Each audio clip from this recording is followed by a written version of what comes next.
Graça e paz, irmãos e irmãs. Amém?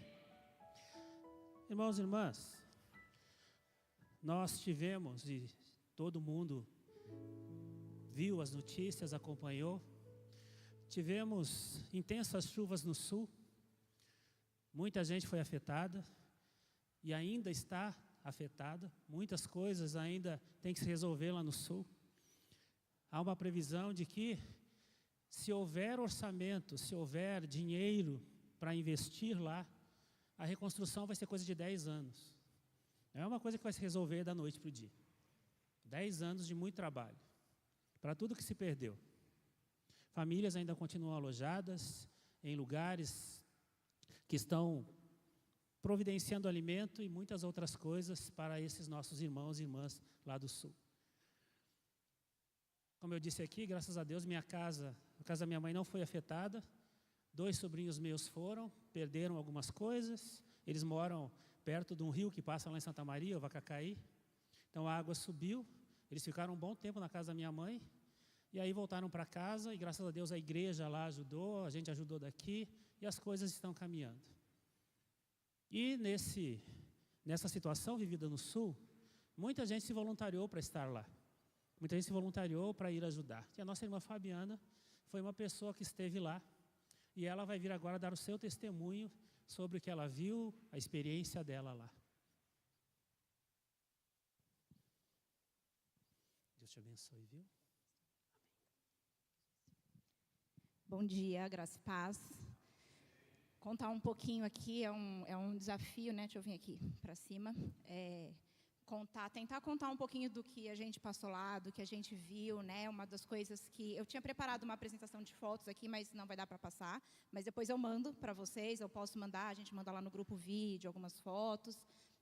Mas vou contar um pouquinho, né? Então, foi muito rápido que surgiu esse desejo de ir. Eu tinha programado férias de uma hora para outra. Eu sou autônoma e falei, estou cansada, preciso de férias. Vou tirar férias uma semana. Aí passou essa uma semana que eu tinha decidido tirar férias, Deus começou a incomodar no meu coração, e eu falei, acho que eu vou tentar ir para lá. E aí comecei a fazer muitos contatos, ver quem poderia me receber, porque eu estava indo sozinha. E desde esse momento, Deus já foi cuidando de tudo, Deus já foi preparando tudo, porque eu consegui contatos de pessoas para me receber lá, tudo foi sendo organizado. A minha passagem aérea, eu falei que foi muito de Deus, porque eu vi, o primeiro dia que eu vi o preço, estava R$ 900 e de volta para Passo Fundo. Aí, no dia seguinte, quando a pessoa de lá falou, pode vir, eu te recebo, estava 1.800. Não comprei. Aí, no dia seguinte, estava 2.100. Eu falei, Deus, não dá para pagar 2.100, está muito caro. E aí, eu acordei de madrugada, minha cachorra me acordou, porque fez barulho, latiu. Eu acordei e falei, vou olhar agora, 3 da manhã. Aí, eu paguei R$ 500 na passagem e de volta, mais barato do que o primeiro dia que eu vi. Aí, eu já agradeci a Deus, porque eu falei, é de Deus para eu ir mesmo. E aí, cheguei sem saber o que eu ia fazer, para onde que eu ia. Eu não sabia nem para a cidade que eu ia. O pessoal falou, você vai para onde? Eu falei, eu sei que eu vou para Passo Fundo de avião. De Passo Fundo, o que eu vou fazer, eu não sei. Eu não sabia a cidade que eu ia, o que eu ia fazer, mas eu acho que esse é um dos propósitos também, né? A gente se colocar disposto, disponibilizar o nosso coração para fazer o que Deus vai fazer e confiar, né? E quem me conhece sabe que isso é muito difícil para mim, porque eu gosto de planejar tudo. Para onde que eu vou, quem vai me receber, onde é que eu vou, onde é que eu vou dormir, onde é que eu vou ficar. Ter tudo muito planejadinho. E nessa viagem eu não tinha nada planejado, mas eu creio que Deus tinha tudo isso planejado, né? Então, cheguei em Passo Fundo, fiquei 2 dias em Passo Fundo, e aí eu fui para Estrela, que é uma cidade ali na região do Vale do Taquari, que também passou muito, né, nos noticiários e tudo mais. E aí, quando a gente chega, é diferente, né? Você está lá, você vivenciar tudo isso, a televisão, os noticiários mostram a imagem, né? Mas é diferente estar lá, sentir o cheiro, né? Vocês falam muito do cheiro, o cheiro de coisas estragadas, de coisa podre, o cheiro forte nas ruas. As casas todas nessa destruição que o pastor falou é muito surreal, assim. A gente vê, mas você está lá. Eu andava na rua. E aí eu via, passava e via um prédio e eu olhava a marca da água no 3º andar desse prédio. E aí eu falava, gente, onde eu estou estava totalmente debaixo da água, né? E aí a gente foi foi já no primeiro dia para a limpeza de casa. E aí limpeza de casa era um esquema, a gente pegava as roupas que foram para doações e que não estavam em condições de serem doadas, porque estavam manchadas, estragadas, rasgadas, aí a gente colocava essas roupas ia para a limpeza das casas e depois a gente jogava a roupa fora. Algumas fotos que eu vou mandar, vocês vão ver, assim, a gente todo barro de cima a baixo, lama de cima a baixo, e não dá nem para pensar, vamos limpar essa roupa, vamos lavar, porque está tudo muito contaminado, né? A orientação era para que a gente nem consumisse nem para escovar o dente, a gente poderia usar água da torneira, tinha que ser água mineral. Eu falei, o meu tempo de barco hospital ajudou nisso também, meus 3 anos que eu fui no barco hospital, porque lá também a gente só escovava o dente com água de garrafinha, né? Então, para escovar o dente também, a gente tinha que pegar água de garrafinha. Claro que tinha dia que a gente esquecia, e aí, oi Deus, sou eu de novo, protege para a gente não ficar doente, né? Mas água muito contaminada, então muita necessidade de doação de água, a roupa tinha muita coisa.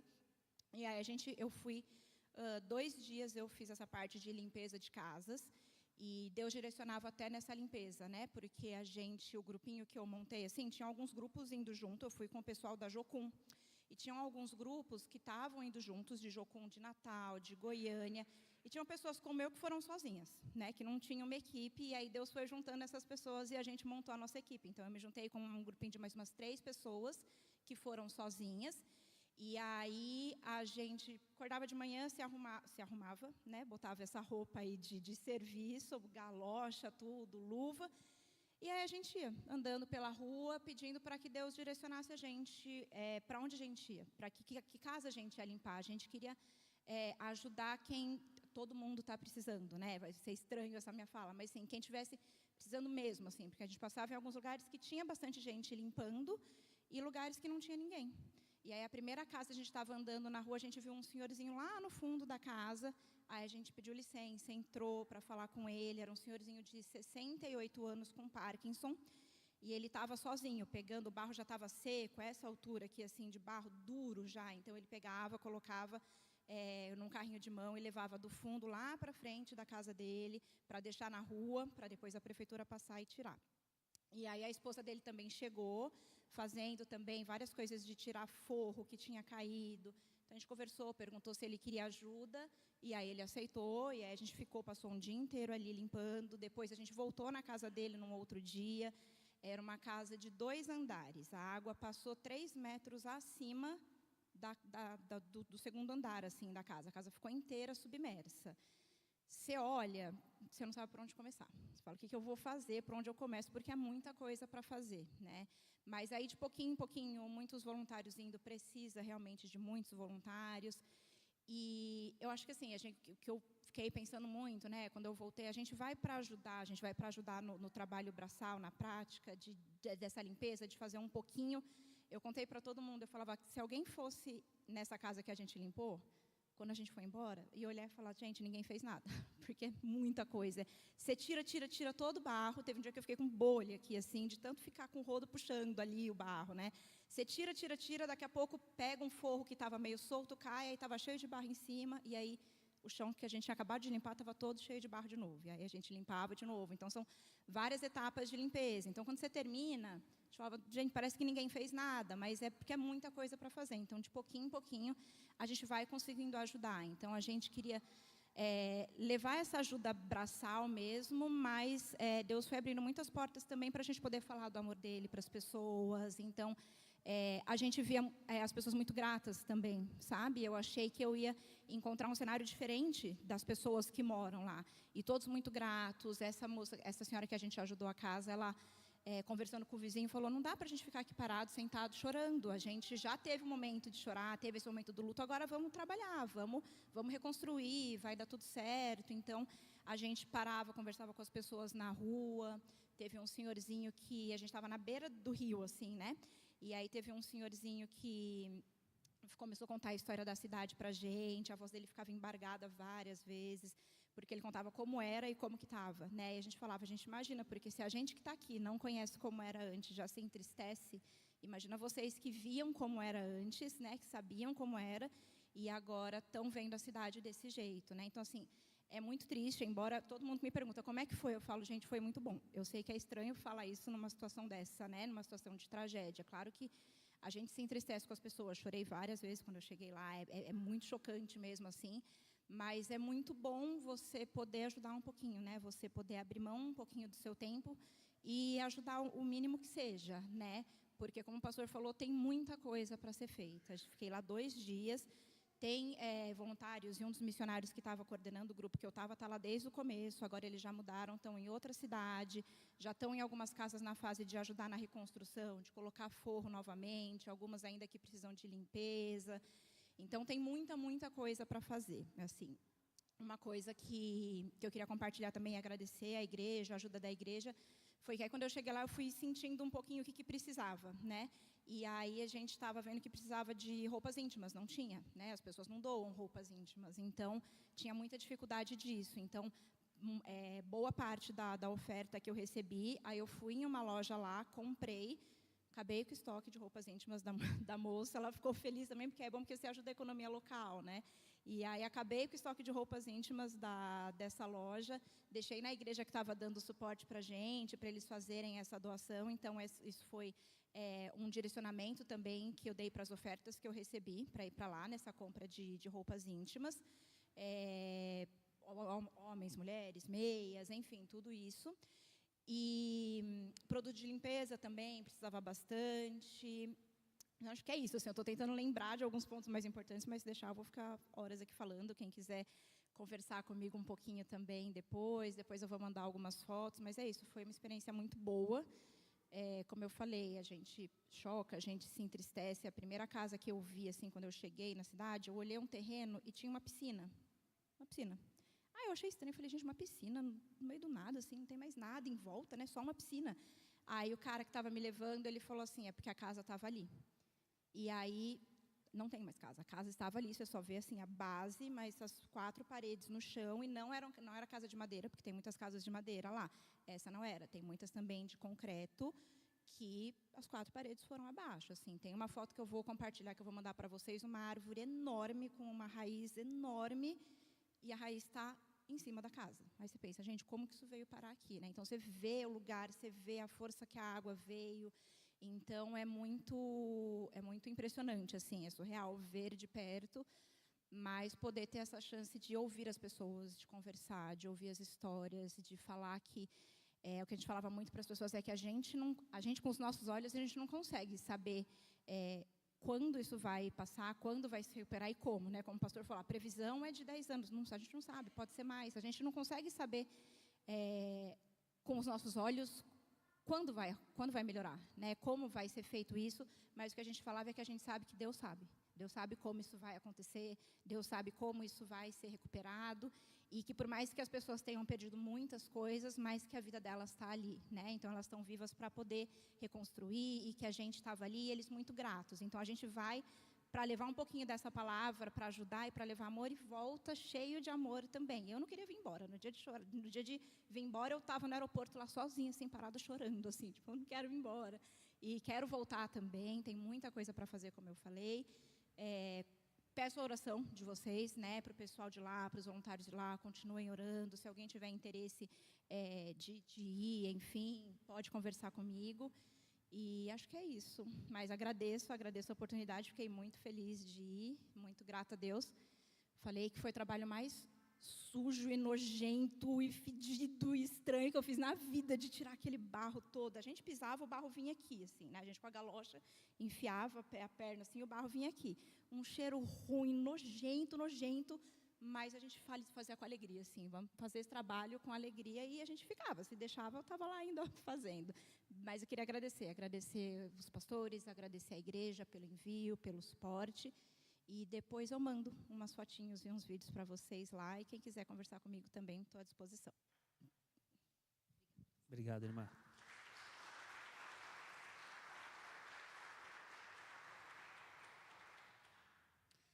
Para a região onde a nossa irmã Fabiana foi, região ali, tem a cidade de Eldorado, Mussum, aquela região ali, as cidades ficam no lugar alto. O rio está embaixo. Você tem ideia, Luiz, do que é um rio subir 30 metros para inundar uma cidade? Foi isso que aconteceu lá. Teve regiões onde o rio subiu 30 metros. Você tem ideia do que é isso? Está tudo inundado. Eu assisti lá em Eldorado, um bairro, o que a Fabiana contou me lembrou agora. Era um bairro, tinham quase 200 casas. O repórter começou a caminhar e disse assim, olha aqui embaixo, era a marcação da casa, as fundações, a água tinha levado tudo. Então, conforme as tragédias vão acontecendo, a gente vai colocando uma tragédia na frente da outra, não é assim que faz? É assim que acontece. A notícia dessa semana já é outra. Agora, não se esqueçam de orar pelo pessoal do Sul. Não esqueçam de orar pelos nossos irmãos do Sul. 3 igrejas nossas foram abaixo, 3 igrejas nossas foram totalmente destruídas, lá no Sul. O Bispo Nelson está vendo lá como é que vai reconstruir essas igrejas, porque 3 igrejas foram totalmente destruídas. A Igreja da Glória, lá em Porto Alegre, perdeu os bancos e perdeu muita coisa, porque a água tomou conta da igreja. Não é uma reconstrução fácil, não é da noite para o dia que vai acontecer. Por isso essa previsão de que, volto a dizer, né, se houverem recursos, se não tiver recurso, não tem como reconstruir. Então, se houverem recursos, a previsão é de 10 anos. Eu lembro que a 287 foi liberada há pouco tempo, né? Para ir para minha casa, por exemplo, em Santa Maria, de Porto Alegre, Santa Maria, pela 287 é uma coisa de 4 horas de ônibus. Santa Maria, Porto Alegre, Santa Maria. Quando houve as chuvas e ficou assim, quase 2 meses, nesse ritmo que eu vou falar para vocês, para chegar em Porto Alegre, você tinha que sair de Porto Alegre, subir até ali a região de Joinville, Cascavel, aquela região lá, e depois descer para entrar por Osório. 14 horas de viagem. 14 horas. Converso com a minha mãe, converso com os meus sobrinhos, e o custo de vida aumentou. Por que o custo de vida aumentou? Porque as coisas estão caras para chegar lá.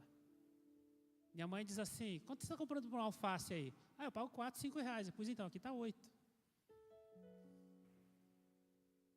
Então, orar por os nossos irmãos lá do Sul, nesse momento, orar pelas pessoas que estão ajudando, né? E como um amigo meu que está lá ajudando, diz assim, tem dias que o cansaço me vence. E é assim mesmo, é querer ajudar. Queria convidar vocês a se colocar em pé, nós vamos ter um momento de oração agora, por esse tempo que os nossos irmãos estão vivendo lá, para que Deus capacite mais pessoas para poderem ajudar, para que Deus se faça presente dando recursos, para que Deus possa dar descanso para esse povo também. Amém? Deus querido, Pai de graça e de poder, nós queremos nessa manhã colocar diante de Ti os nossos corações, colocar diante de Ti, Senhor, a situação dos nossos irmãos e irmãs lá do Sul. Pedir que Tu estejas, Senhor, nesse momento, colocando Teus anjos na forma de familiares, amigos, pessoas que estão indo voluntariamente para ajudar, para que possam trazer, Senhor, um pouco de alívio para esses nossos irmãos e irmãs. Para que possam, Senhor, entrar com providência na vida desses irmãos e irmãs, dessas pessoas, através da condução, através da atuação. Para que a dor seja amenizada. Para que essas pessoas sintam, Senhor, no abraço do voluntário, das pessoas que estão lá, que Tu está cuidando delas também. Que Tu dê caminho, Senhor, aos governantes, aqueles e aquelas que estão nas prefeituras, no governo do Estado, nas várias ações, Senhor, ligadas ao governo, para que essas pessoas possam realmente auxiliar, para que possam dar caminhos, para que possam avançar, para que essas famílias que perderam tudo, Senhor, possam reaver, Senhor, aquilo que perderam. É o que nós, como irmãos e irmãs na fé, colocamos diante de Ti e sabemos que em Ti nós podemos confiar. Seja com aqueles e aquelas que lá estão, é por Cristo Jesus que nós oramos. Amém. Podem sentar, nosso ministério de louvor.